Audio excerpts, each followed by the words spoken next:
Hello, everybody. So we are here today. So let me check that. Okay, yeah, there was some background music coming from the YouTube channel. So again, thanks everybody for joining us. That's a great opportunity again for us to host this. Hello, everybody. So I don't know where sorry about that. Just a second. There is some echo. Okay, that's it. We are back for the second webinar from the New Foundations of Platforms Ecosystem Thinking series that, as our listeners know, is essentially following the publication of our recent white paper that we released on November 20th. And as you know, Boundaryless, it's all about platforms because we believe this is a massive shift on how how basically work and value creation gets organized in society. And today, that's going to be probably one of the key topics of conversation that we're gonna have. And for today, I mean, I'm really excited to have two great speakers, and I would say one special host for this conversation. The conversation is going to be hosted by Stowe Boyd. So Stowe is, and first of all, Stowe, nice to have you here. So if you want to say hello to our listeners. Good morning. Well, good day, I guess. Right. We're global here. That's another point. We are connected from all over the world. So Stowe is joining us from around New York, and Stowe is an author and writer, and has this very famous, I would say, newsletter called Work Futures, and is a work ecologist. No, if I remember well, that's how you like to call you, and I totally agree with that.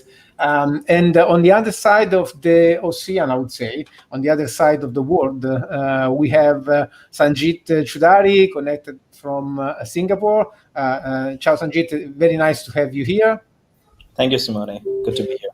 And Sangeet is, a best-selling author and of so many books, and CEO of among those, Platform Scale and Platform Evolution, and then also CEO of Platformation Labs, the company that runs is speaking and consulting work. So thanks very much, both of you, for joining. And I will leave the floor to Stowe to introduce a bit the conversation of today. That starts from two pieces of work: our white paper released end of November, and Sangeet's State of Platform Revolution report shared, if I'm not wrong, around mid-December. So thanks very much for hosting this, and I'll leave it to you to explore more. Well, thank you so much. It's a real pleasure to be here. I'm willing to guess that many of the people who are joining us today may not have actually read those two comprehensive and learned reports. And so as a result, I would like to take a step back and ask the fundamental question, which is, what are we supposed to be making sense? How are we supposed to be making sense of this new platform economics? And why should we be concerning ourselves with it today, in a time of, turmoil and crisis, pandemic? It's in the title of our talk today. So I'll hand that to you, Simone, to start off. Could you try to summarize in the most concise way what are platform economics? What are these platform businesses? And use that to set the context for more in-depth questions that follow relative to the reports you two have produced recently. So I will just be brief because I want to also peek into Sangeet's words on that. And I think when we had a conversation recently with Sangeet, we also pretty much agreed that we are both, in our work, scaling up, from the tiny world of designing a platform as a as a business model, for example, for a certain company, into the systemic. So I think this responds to your question on why this is relevant. Because essentially, if it comes to me, if it comes to the work we are doing with Boundaryless, I can see how the essential dynamics that we have discovered around the early 2010, when this first the giants that we all talk about, the Amazons, the Airbnbs, and all then these kind of companies were entering, very strongly the market, with their own capabilities, with their own way to change the rule of the game.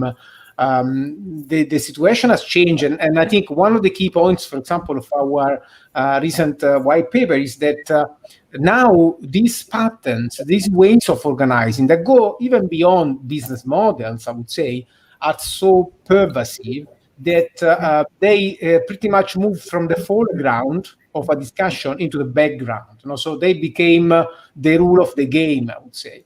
And as a closure of this quick consideration, I can mention Rita McGrath. I was with her in discussing our podcast recently. She's going to be on a podcast that comes up next week, and she really agreed with me that, and she said this very evident. She has this very evident way to say that as transaction cost basically is plummeting, we're going to see much more market-based interactions in the world where we used to have firms or institutions.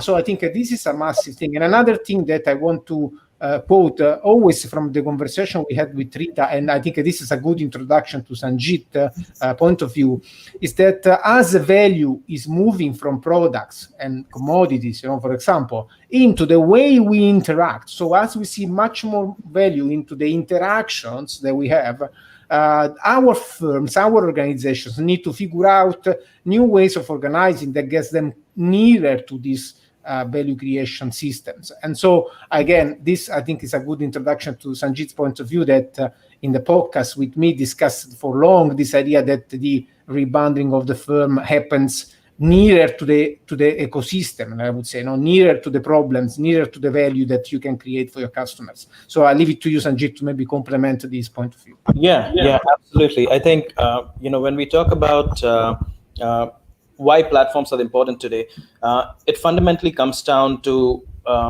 one single thing, that the world is becoming more connected, and as the world gets more connected because of various forms of technologies, the costs of interactions, transaction costs plummet. And if we just think of those two principles, and I'll introduce a third principle further down, that's behind this whole idea of why platforms are so important today. So if we just think of those two principles, platforms are essentially business models that create value by connecting multiple sites and harnessing those interactions. That's the simplest definition of platforms. What they do is they create that open architecture for these sites to participate, and they govern these interactions. Now, that in itself is such a 101 definition of platforms that if we just stay at that, we would never understand why they are so valuable. To understand why, how to think about platforms and how value scaling has happened, I'll just put 3 or 4 frames. So I'd say before the internet, if you wanted to build a platform, you needed to have a proprietary network. You needed to be a global distribution system. You needed to be a credit card network. You needed to have your own proprietary network. What the internet did was it commoditized the network. And so value now shifted above the commoditized network, and the distribution costs plummeted. And so a lot of initial platforms were built around connecting consumers to whoever wanted to connect with them at near zero distribution costs. So a lot of initial platforms looked very much like social communities, instant messaging, email.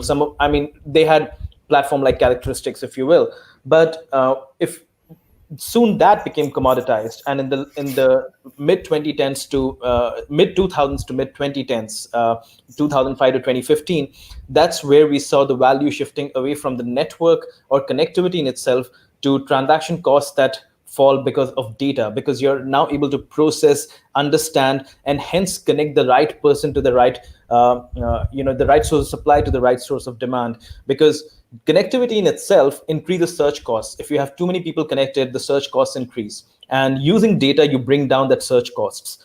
And using data, you bring down the costs of policing these communities as well. So data became a big source of value driving, and that's where most of the platform value moved.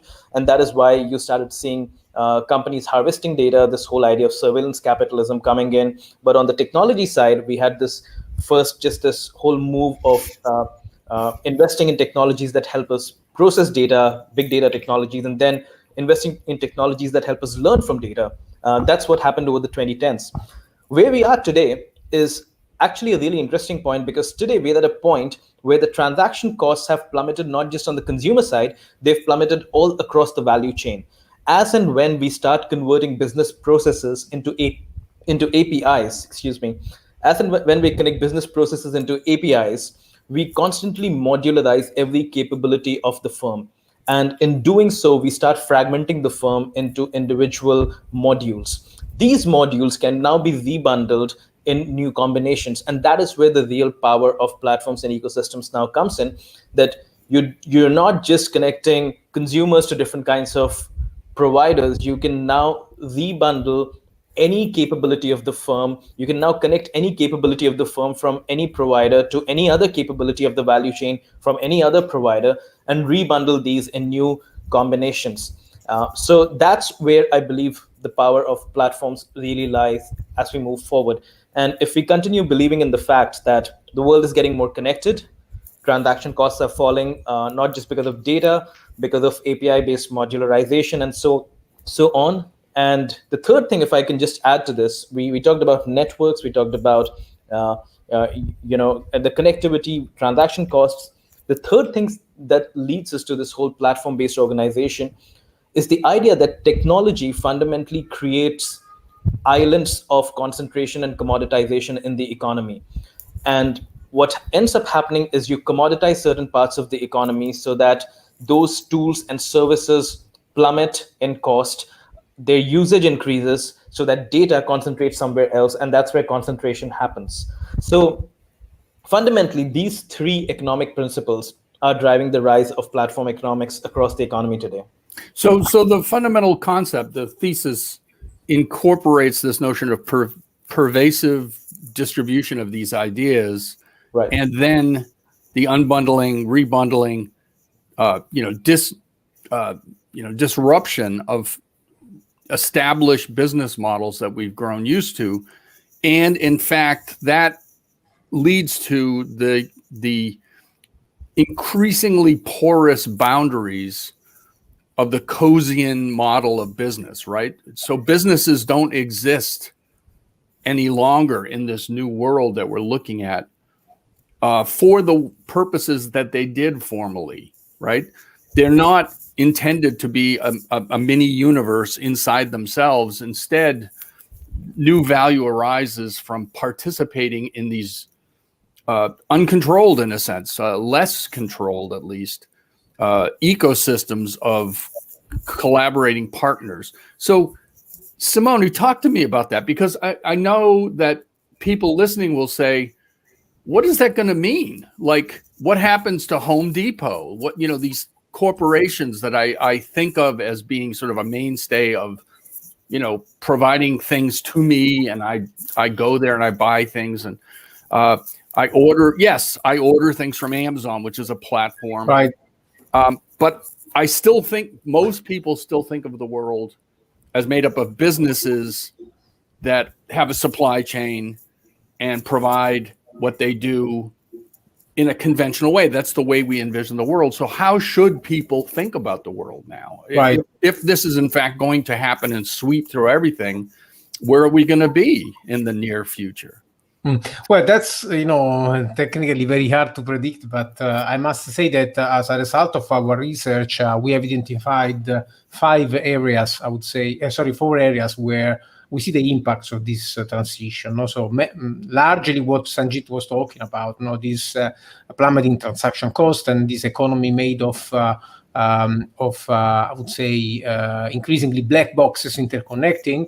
But if we think about the I would say the 4 areas where most of the impacts of this is going to be seen, we definitely see further I would say progressing of this tendency of digital players like the D2C marketplaces that we are seeing now. So this increasingly more vertical, more managed marketplaces providing all sorts of digital and non-digital services, but mostly I would say digitalized services, direct to customer, very, as Sangeet used to say in the podcast, very much more connected and organized around the customer. So all this digitalized economy that everybody's talking about. If you talk about the venture, investors of the Silicon Valley, this tendency towards more verticalization, more managed marketplaces. So this is certainly going to continue, but we see all the three areas where these innovations are going to play out. And one is for sure the transaction standardization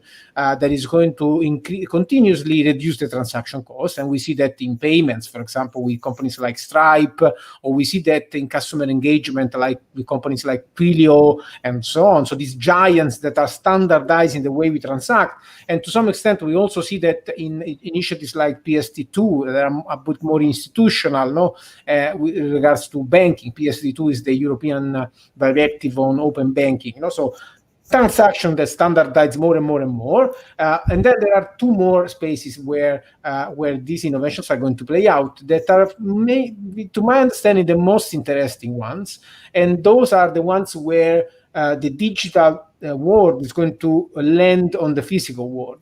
And so, as you mentioned, Home Depot, for example, or these kind of large footprint players, I think what we are set to see in the next decade is some kind of revenge of institutions and capital, I would say, conglomerates like those. Why I'm saying that? Because essentially not everything can be controlled by remotely by San Francisco. That's just a way to say that. But the point is, lots of our economy, the high footprint economy that we have, manufacturing, food production, energy, healthcare, welfare, all these things still have massive implications that are not just in the tangible economy, but are also very much implied with culture, with politics, with the regional aspects of our economy. And this is a topic that is coming up more and more, and Sangeet has been writing as well a lot about that.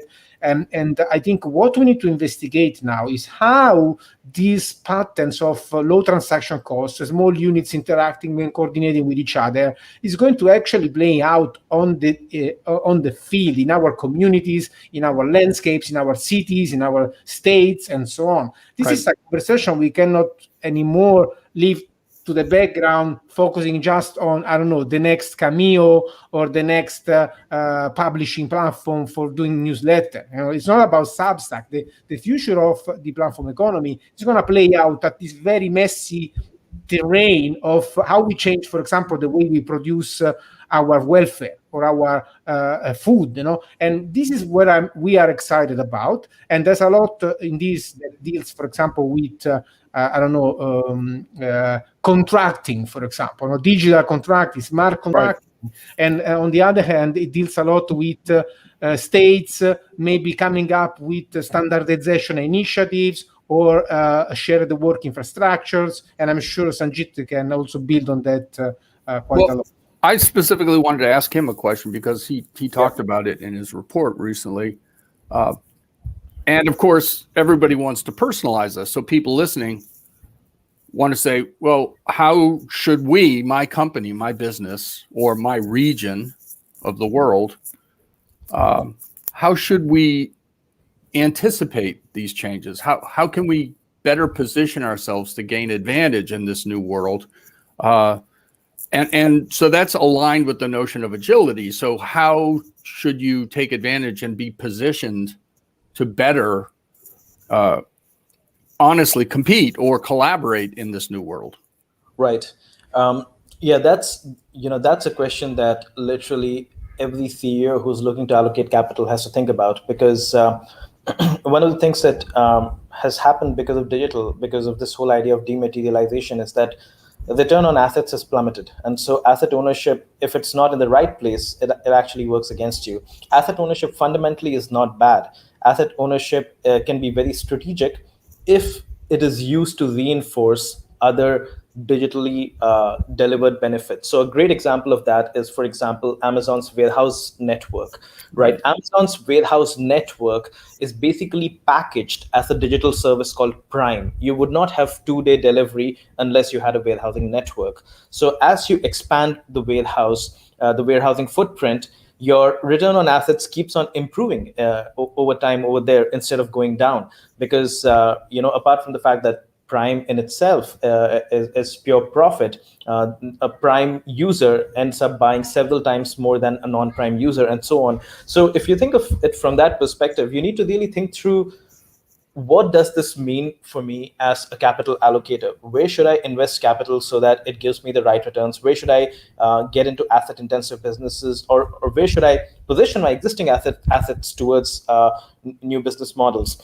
The way to do that is to start thinking of your business not as one single vertically integrated business end to end, which does all these range of activities, but to fundamentally think about your business as something that is what I would call as a stack of value, where if I take a bank as an example, a bank has a stack with many different layers, right? From the interbank network infrastructure to core banking systems to maturity transformation to actual products and services, and eventually distribution and decision support, where they actually help customers make better decisions with their money.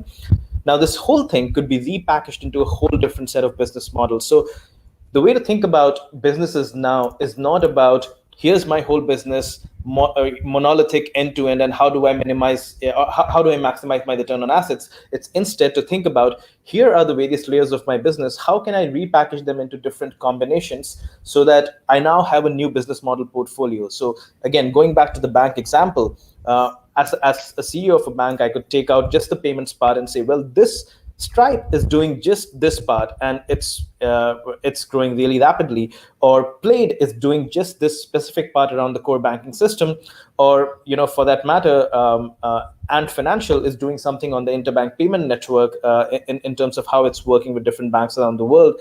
So every component of your business, every part of your value chain you need to strategize about it differently. You need to think about the ecosystem so that you're participating, collaborating with those folks who have specialized in providing a service or a network of services and other providers, so that you can take advantage of that. Exactly. Existing. So you think about it in again with the lens of openness and concentration, right? You think about it in terms of, where do you open yourself to other players to come in so that you have a central position? What are some places where you do not have a central position? How do you then strategically distribute yourself across other ecosystems? And then what are core capabilities which you can use to infiltrate other ecosystems and become really central over there? So think of Shopify today. Shopify has Stripe at the payments layer. It's fairly dependent on Stripe over there, or Stripe for that matter is embedded across a whole range of different ecosystems. Right. And that's a very powerful position. So thinking about, how do you take these powerful positions, and then thinking of your business model portfolio in that combination. So to just wrap it up in one line, I'd say the single most important skill today is to really identify what is the right business model portfolio that will give you the best return on assets and return on capital. That's the single most important job for a CEO today.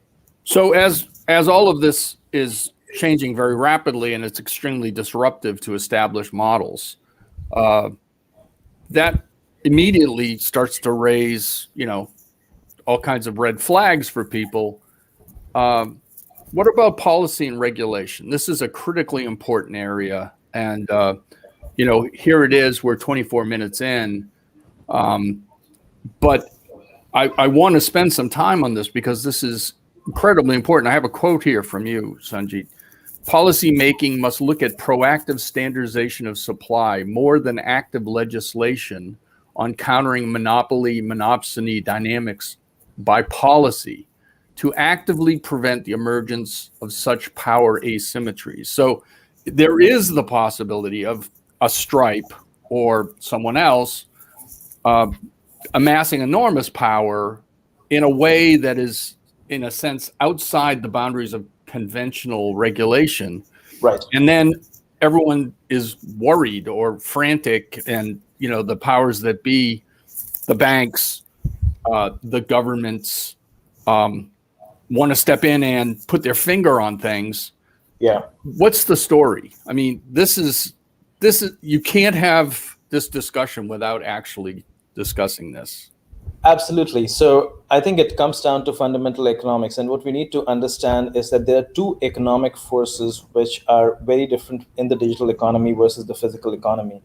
And these are essentially standardization and commoditization. They work very differently in the digital economy. And the reason that it works that way is because when you think about playing in these connected ecosystems, it's a fundamentally different game from playing the vertically integrated game, where you had positions at every part of the value chain, and your competitors did too. And so it was very direct competition. There was no indirect competition. There was no 3D chess, if you will. It was very direct chess. And what happens in the ecosystem economy as such is that you can compete using commoditization. So you essentially, if you play at a certain level, let's say you play at the level of say you're a payment system, for instance, you would compete by commoditizing everything else that enables distribution and access to the payment system.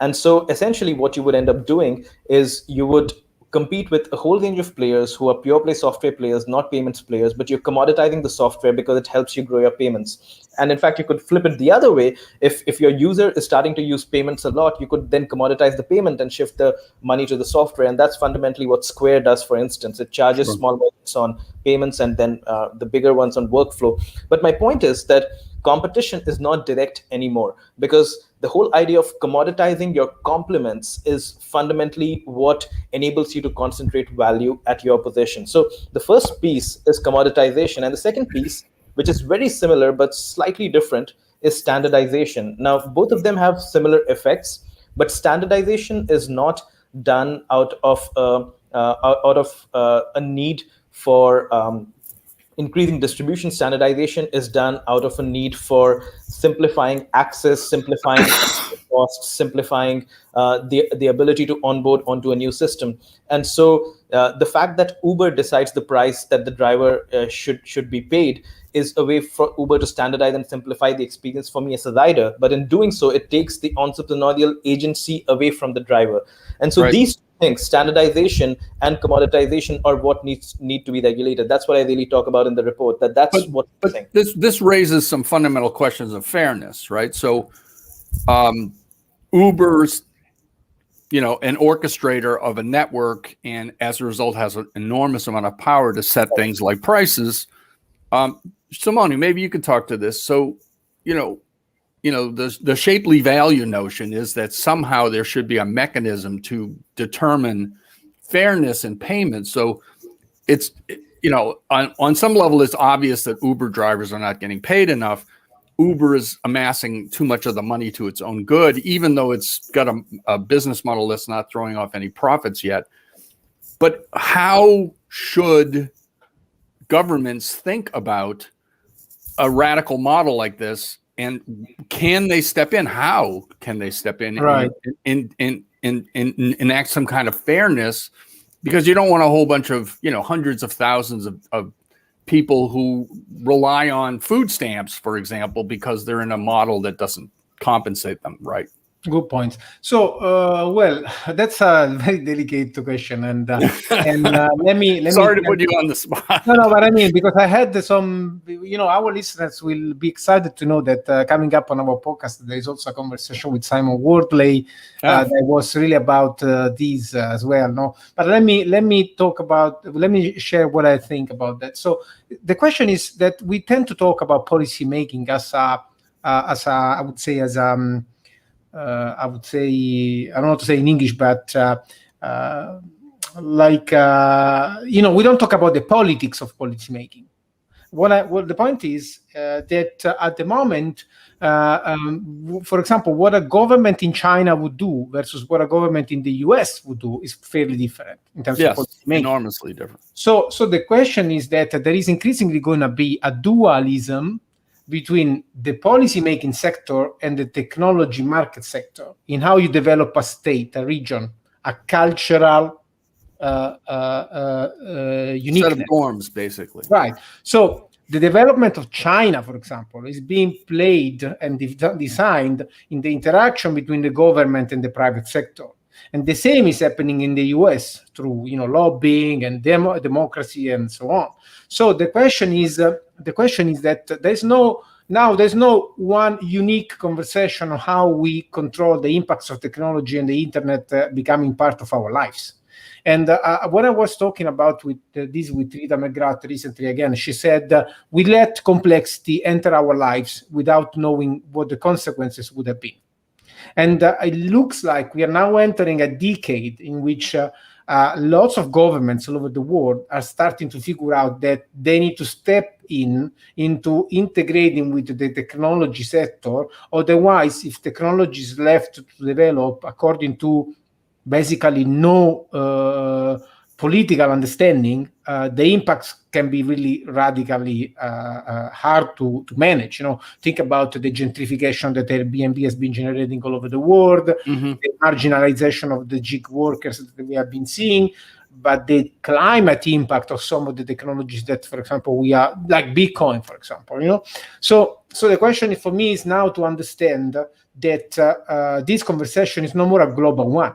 Is at least a regional one, but increasingly it's going to be even more fragmented. And this depends on how much the social bodies, the constituents of our economy, gain control of technology. So, for example, this can happen at the global state, the state level, with China nationalizing Alibaba, because this is a commodity, this is a highly impacting industry. But this can happen also in your town, as you, with your town mates, let's say, develop, for example, a technological strategy to develop your own microgrids, for example, for energy production, or your own way to support your local agricultural sector, for example. Or you build a local Wi-Fi system and sort of cut out. Exactly, for communication, but even a system for education or for care of the elderly and so on.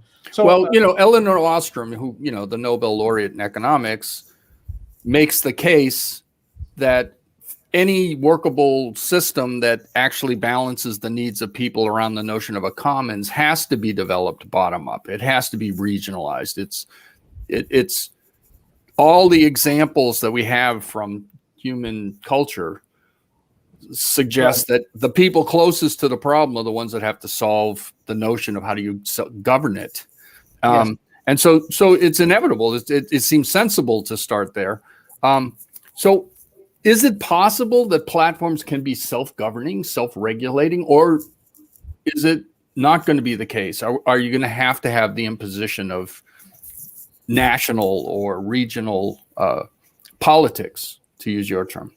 Well, I don't think we can get rid of this. So the regional politics is going to be there for sure, because our businesses are existing in a certain landscape and through certain communities. I think, and then I will leave it to Sangeet to expand, but I think we need to talk about, and to talk to, as designers, experts, product designers as well, technology providers as well, we need to increasingly talk to new constituents. So we cannot just talk to the corporates or to the startups. We also need to talk to the policymakers, the communities, to the cooperatives, and so on, that are going to play different roles in this new economy of the 21st century.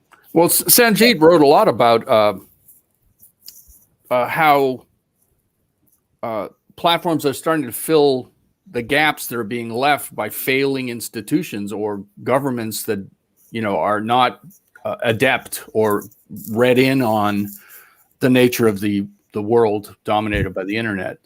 And he also makes the case that countries need to increasingly pursue a platform strategy, which strikes me as kind of interesting. But your example, Sangeet, talking about what China is doing with like the Silk Road Initiative and its internal like trade platforms and so on, is actually kind of chilling to me thinking about it from the viewpoint of a U.S. citizen.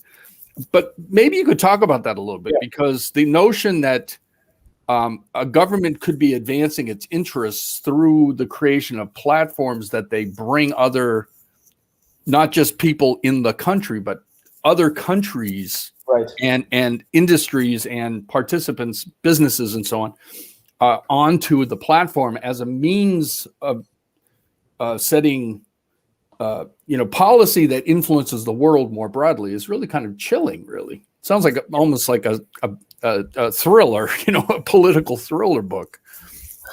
Right. I mean, if China is involved, it's got to be interesting, right? So, I think let me just share one perspective on the previous question and then segue into this, because Okay. the two are kind of connected. So when we think about platform regulation, we need to understand that today there are four stakeholders in the platform economy. There are really only four stakeholders in the platform economy. There's the user, and that could be a business, that could be anybody, but that's the person sitting on the platform, participating in it. There's the designer, and all of us on these calls are designers. We may not work at a platform business, but we're helping set up the design rules. We may be advising some of them. So broadly, anybody who is helping create a platform is a designer. Then there's the investor, and that's the least talked about. And finally, you have the government. Now, what we need to understand is that there are constraints on which of these four have a bigger say, depending on the type of platform you're talking about. So if it's a small farmers market in France, you could be very community driven. But if you want to build the next big platform at global scale and scale it up really rapidly, and you want to get capital from the Vision Fund in the billions, then clearly the regulation is going to be somehow dependent based on the investor's philosophy, not so much even on the designer's philosophy. And so a lot of it goes down to who is controlling the narrative on the platform. And this then takes us to ideas like Facebook, Zuckerberg retaining that kind of ownership over Facebook. There, the designer is kind of delivering the regulation paradigm. And so if you go back to China, now that's where this becomes interesting, because that is one country where the government plays a really important role in deciding the platform economy. And the reason for that we need to understand is that China's platform economy has had three different phases. The first phase was where companies like eBay, Google, Yahoo even performed very credibly in China, but the Great Firewall helped to scale up platforms like Alibaba. So the role that the government has played in the platform economy in China is unlike any other, is unlike what's happened in say Brazil or the US or Europe or anywhere. And that gives the government a significant position even moving forward, in addition to the fact that there's a different form of governance there. Now, the idea of country as a platform is essentially that countries traditionally have been bounded, or their influence has been bounded either by their physical geographic boundaries, or by the alliances they participate in, like a NATO or an OECD or so on. And these, it's essentially been two kinds of competitiveness for countries. It's been resource based, so Norway with its oil, for example, or it's been alliance based, right? What happens in the platform economy is you're in a much more connected global geopolitical landscape. So now you compete not on the basis of resources and alliance per se, but you compete on the basis of control over data and control over standards. Those are the two things you compete on the basis of. If you own the best intelligence, and if there are enough number of players working on your standard and you tied your intelligence to that standard, then you control that entire alliance in a way. And that's fundamentally the idea of a country as a platform, that you commoditize infrastructure, trade infrastructure, payments infrastructure, in this case also smart city infrastructure and national identity infrastructure. You commoditize that, provide that at scale to other countries. You work on standards development, and then you own key control points through companies that have established real data leadership. And that's exactly what, for example, Alibaba spreading out its EWTP, Electronic World Trade Platform, is providing that commoditized infrastructure globally, connecting all of those digital free trade zones back to the hubs in China, but then also through Ant Financial controlling a lot of the credit scoring intelligence that is required to lend to SMEs in the cash economy in these participating countries. So if you kind of bring all of those things together and you then marry that back with China's longer term ambition of moving trade from US dollars to Chinese currency, you start seeing all the ingredients for a country as a platform strategy coming together. And to some extent, other countries, India with India Stack, for instance, has done a similar approach as well. Very different. Again, going back to Simone's point, the politics gets embedded in the technology. And so depending on who, whether it's a designer driving it or the governor driving it or the investor driving it, all of that starts showing up in the technology as well.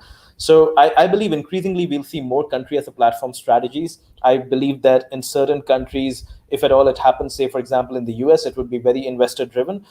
If it does happen, if it's the way it's happening in India, for instance, is very designer driven. It's very voluntary public-private cooperation. The way it's happening in China is very government driven, and so on. But that's the fundamental idea: commoditize infrastructure, control the standards, control adoption of standards, and then control the intelligence behind all of this. But it seems like we're going down that path. Stepping back, it's a divided world. There's going to be different models that are contending, if you will, and they're not limited by geographic boundaries per se. Right. But they're bounded by what kind of control, which kinds of groups are having an influence on. So in the case of China, it's very governmental. You're saying in the West, the US, Europe, it's much more driven by investment. That's kind of a fascinating model, but it still comes down to this question. And I think we have a question on this, like, what's the role of local governments? And I think, Simone, there is a question that you pointed out. Yeah, I mean, that's a question that I was pointing out. And then I think as we enter the last 20 minutes, more or less, there are two questions that I think are very interesting. But let's start from this. And I think this also helps us to maybe talk about Europe. No? So you are in the US, Sangeet is in Asia, and we've been talking about China, the Chinese approach to regulation, and to echo also what Sangeet was saying. Again, in this conversation I had with Simon Wardley, we were talking about this idea that increasingly also the decision makers, the policy makers, need to embrace a strategic thinking framed in landscape analysis. So we're being used to politics being governed by stories. Most of the, so far, everything was about the story you tell and so on. And China, for example, seems to be much more about the actual analysis of the landscape, a strategic and tactical analysis of the landscape, and taking decisions based on data, competitive analysis, and so on. So the question would be, for example, when we think about Europe, which is definitely much more fragmented as a block, let's say, so for us, I think for us European, the question of local governments and even local players inside the government, if I think about Italy, for example, we have a country that has so many culture inside that. So since culture and since the way we relate to things and what's in line with our culture, what we want to develop, is going to become a question that is going to be central on how we do policy making, how do we actively invest or interact with the technology sector. I think this is a conversation that we seemingly need to have in Europe. And I was thinking to the recovery fund that is now the next generation fund, more precisely, that is being rolled out now in Europe as a consequence of the pandemic impacts. It's a massive amount of money. And when I think about what's happening in Italy, what is happening now? Because as you know, our prime minister is now, we don't have a prime minister anymore. We are thinking about Mr. Mario Draghi to possibly take the lead in the government. And the government we had, it fell mainly on the decision of our prime minister to use a techno structure to manage that enormous amount of money. So don't rely on the traditional political conversation that happens in parliaments and something like that. So to some extent, what I want to bring into this conversation for Sangeet to also think about is the perspective of the risk landscape that we are facing. That is another big piece of our research paper. So as the risk landscape changes, and as we seemingly are subjected to an economy that is much more unpredictable and much more chaotic, we approach the moment where, to quote Jack Murphy, that is a great analyst also of the US politics, he speaks about this idea of strategic disconnection. So the idea that you as an entity, as a region, as a country, as a city, as a town, as whatever, you may want to disconnect from this global conversation, global universalizing conversation and systems, and build your own resilience. And resilience comes, I think, definitely through a more informed and more active use of technology. There is this philosopher from China, from Hong Kong, Yu Hui, that is I think a very bright thinker that we should really look into more. He speaks about local cosmotechnics and local cosmopolitics. So this idea that we transcend the universalizing approach we had to technology so far and politics, and at the local level, we develop our own way for our culture to drive the way we use technology. And so I think this is a massive call for our local governments to step in and say, we're going to be more conscious on the way we use technology. We're going to be more conscious of the way we use platforms. And this also connects with Sangeet's points on the economy, the unbundling economy, because when everything is unbundled, then from your local level, you can connect with so many things. So it's much more important, and this doesn't just apply to local governments, but also to firms. It becomes much more important the way you understand how to use and leverage on all these technological elements, but in service of a certain vision and culture, and in service of a certain strategic and tactical analysis of the risk landscape that you face and the development that you want to drive at your local level. So for me, summing up, it needs much more work and needs much more hands-on engagement with technology and change and innovation at the local level. So much less, it's much more about more powerful local level, local governments, for example, than less power for them. It's much more about them engaging more. One simple example that has been discussed many times is, why doesn't New York City, for example, have its own Uber, as opposed to like handing it over to Uber and Lyft to run their platforms and do whatever they want to do? And instead of fighting with them, just like we have, a taxi medallion system in New York City, where it's controlled by the city, New York could have its own Uber. And in fact, that comes to another question, which is, are platforms inherently precarious for workers? I mean, if you look at many of the platforms that we look at as being outstanding examples, they have, at least there's the charge that could be leveled at them, that they have not done really well for the frontline workers, who are not necessarily being fairly treated. And so as you point out, Simone, a region could say, this is what we want our workers to receive from the platform that we're supporting or in creating for example, car service, ride hailing, and that changes the picture potentially. Sangeet, what's your take? Is it the nature of platforms to, break up the tie between an employee and an employer, and therefore leave people sort of floating atomistically in a platform-based universe? Right, and I feel there's fundamentally nothing wrong if people are floating around and in a platform-based universe, if the incentives and the rewards are set up in the right way. The challenge is that and I talk about this in the report in this whole theme called the K-shaped recovery of the platform economy. The platform economy in the context of work is designed towards inequality, and that inequality occurs in at least three forms. The most obvious inequality is the inequality above the algorithm versus below the algorithm. If you are the one designing the algorithm versus the one being ruled by it, there's inequality over there. Then there's inequality within the platform economy and below the algorithm, right? In terms of if you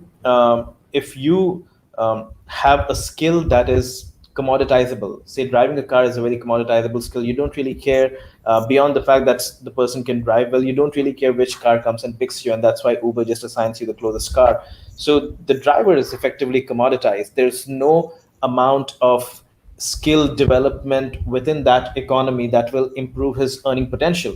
That's short of upgrading his car, for instance. So there's no skill development that can help him over there. And the more we start seeing AI coming in and taking parts of our skills, because think about it, a driver's skill fundamentally was the ability to navigate roads, and the moment that was productized as Google Maps and Waze, that got removed from the driver's, that got unbundled from the driver's skill stack, if you will, and so that's no longer a variable on which he can level up. So as you see more and more, even in healthcare, AI coming in, we'll start seeing more of this commoditization of skill happening. And whenever we see commoditization of skill happening, the power starts moving towards platform. So what we really need to care about is how is technology commoditizing skill in different ways, and then how is a platform then using that commoditization to standardize a work delivery even further and hollowing out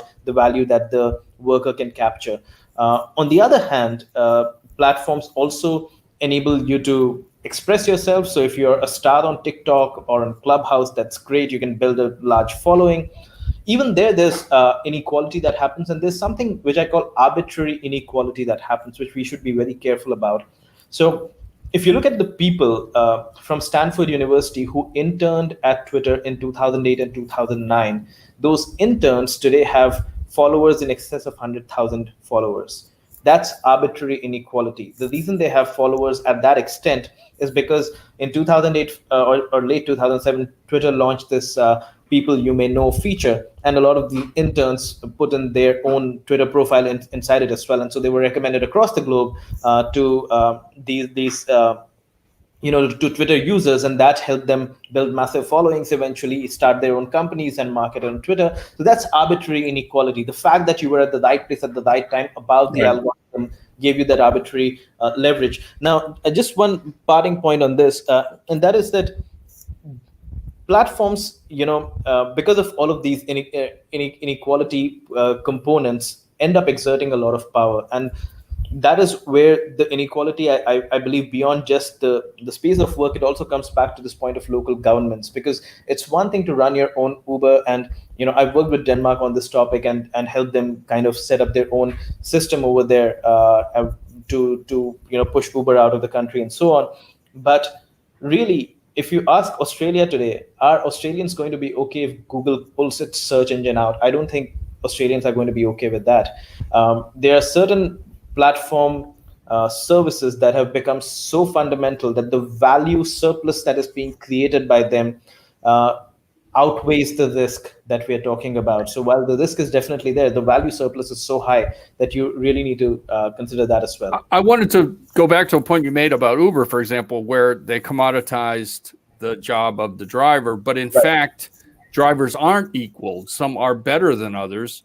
And the reality is Uber doesn't capture that data adequately. So for example, had they spent the time and energy to make it possible for riders to more accurately rate, or using data to more accurately rate the quality of drivers. I mean, do people taking this trip to the airport, do they get you there on time or not?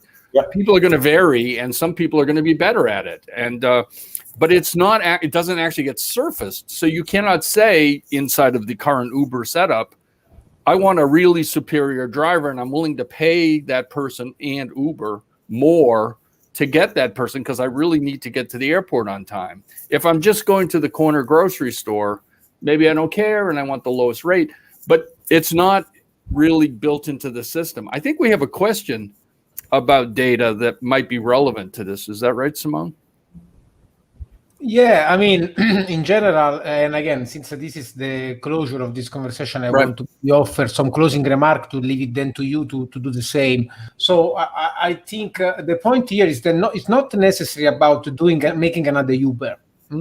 Is that we are waking up to the reality that our policymakers, our local governments, we as citizens, we need to set boundaries to what technology could be for us.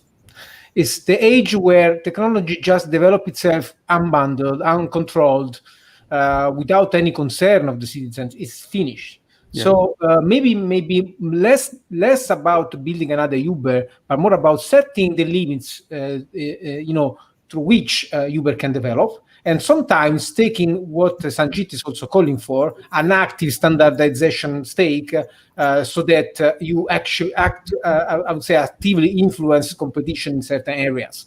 So that's the key point for regulators. And another maybe if I can just mention another closing remark for me, closing point from this conversation is that we seem to talk about platforms and platform thinking, but what in reality we're talking about now in the 21st century, as this new decade is starting, we are talking about connect and leverage thinking. So the world is becoming a set of pieces that we increasingly can coordinate and connect together. And then, of course, it requires much more intention, much more capability to set our strategy, our decisions in a way that generates the right impacts on our society, on our communities, on our customers, on our employees, and so on. So for me, this is a wake-up call. It's a wake-up call to understand the value chains, understand the impacts, understand how commoditization impacts people, for example, and really taking a decision and a positive and active stance on, interacting with this. We cannot retreat anymore, being us policymakers, corporate leaders, startup designers, and so on. And of course, policymakers, I think, are really in the center of this conversation, not because we are catching up with this from a political standpoint as well. So that's my summing up of the conversation we had today. I just want to touch on one point, which is I believe that the political policymakers are the ones that are sort of farthest from an understanding of what is going on fundamentally, and their natural recourse is to reach back into their bag of tricks that they've used in the past, like antitrust and the notion of breaking up companies and so on, may not be the right thing and may not be adequate, and may in fact lead to just another collection of unintended consequences if in fact sort of blindly applied. Sangeet, I know you've thought a lot about that. Yeah, I've done a lot of work with regulators, and the where I've landed on that is that most regulators work with the default principle that policy, no matter how well you design it, will always have unintended consequences. And so most regulators are not really optimizing for outcome. They're optimizing for minimal risk, minimal unexpected damage. And that is where the challenge comes in, because even, for example, when I create a framework of how to think about a certain problem and provide it, it's not evaluated necessarily on the basis of how well it attacks the platform's issue and how well it helps to regulate the market, but it's more in terms of very often tested in terms of what are the kinds of unintended consequences that this could lead to versus something else. And I think that's the kind of thinking. There is a lot of risk avoidance in the system that is difficult to work around. So I think that's partly also what prevents good policy making, in addition to just legacy thinking. The other part of it is that there's an information asymmetry between platforms and regulators, and we should understand this, that platforms understand what's happening much better than regulators ever will, because they have that level of data. So the first step towards regulation is really openness of data. I really feel that we should be asking for open data before starting to regulate or blindly regulate employer relationships and things of that sort. Open data coupled with, I'd say, open innovation in regulation, where you do not do all the regulation yourself. You get think tanks and research institutions to come in and use that open data, analyze it, present new analysis based on that to inform the regulation. That would be the right way to start thinking about some of these things and to minimize unintended consequences. So, well, it's a great place to take us and to leave us. We're at the hour here.